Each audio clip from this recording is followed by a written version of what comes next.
आहे मनोज दादांची.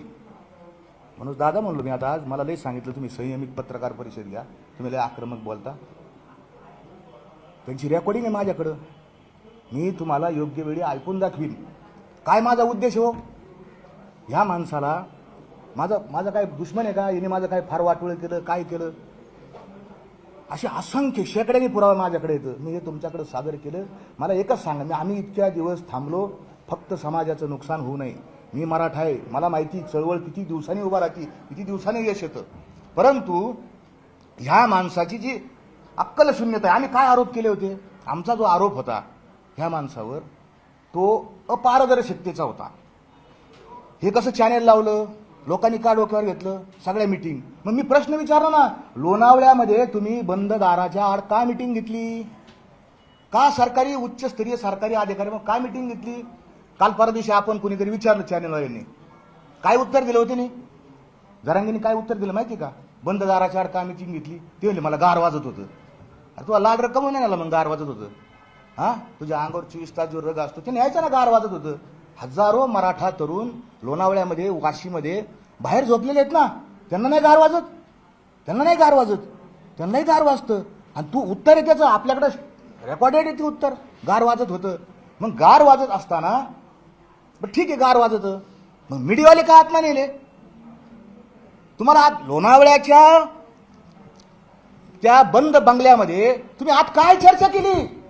काय डील झाली? काय डील झाली?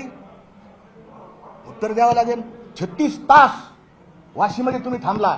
जसा एखादा नवरदेव येतो, एखाद्या गावात पारावर एखादा नवरदेव येतो आणि मला घड्याळच पाहिजे, दुरून काय सांगतो मला कपडाच पाहिजे, गाडीच पाहिजे, रुसून बसतो मी, कपडेच नाही घालणार, हेच नाही, रुसून बसला. हा वाश 36 तास वाशीत होता. 36 तास कशासाठी? काय काय डील चालू होती?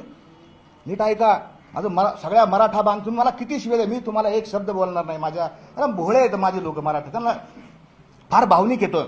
भावनेचा टेम्पोवर करून त्यांना भडकवायचा आणि बुद्धीचा. माझ्या आजपर्यंत मला खूप ट्रोलिंग झालं, पण एकानं शिंदन लाईन मला उत्तर नाही दिलं. महाराज तुमचं हे चुकलं बरं का. मी आज पुरावा समोर सादर केला, एक लाईन चुकली. माझ्या सगळ्या मराठा बांधवांना ही विनंती आहे की 14 तारखेची जी कोट्यवधी लोकांची सभा बसली होती, त्या सभेमध्ये जरांगे पाटलांनी 6 मागण्या केल्या. 6 कोटी लोक आले. काय जे असतील तुम्ही आकडे काही पेपरांनी कोटी सांगितलं, काही लाख सांगितलं. तुम्ही सांगितले इतके लोक होते, इतक्या समाजाला तुम्ही आश्वासन दिलं. त्या सभेमध्ये मराठा समाजाच्या तुम्ही मागण्या जाहीर केल्या. काय मागणी होती? 14 तारखेच्या सभेमध्ये तुम्हीच ऐका, आता मी सांगतो.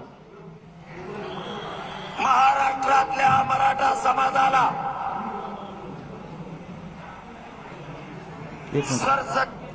परत घेतो. हा, महाराष्ट्रातल्या मराठा समाजाला सरसकट कुणबी प्रमाणपत्र देऊन मराठा समाजाचा ओबीसी मध्ये समावेश करावा.